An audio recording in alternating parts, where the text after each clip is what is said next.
Hi everyone, in front of me I've got ACER Iconia A10 and let me share with you how to allow unknown sources on this device. So let's start with opening the settings. And here we have to find the apps. Let's tap. Now scroll down to the very bottom and tap on Special App Access. Scroll down again and find Install Unknown Apps.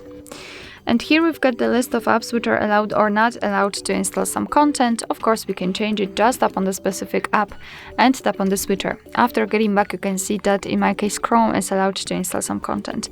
Be aware, because you're doing it on your own responsibility, some third-party apps aren't verified by the developer, so you may put your data and actually whole device at risk. So remember about that and choose the apps wisely. Of course, you can always remove previously granted permissions.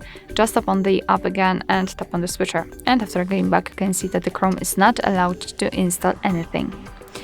Alright, so that will be all. Thank you so much for watching. I hope that this video was helpful, and if it was, please hit the subscribe button and leave the thumbs up.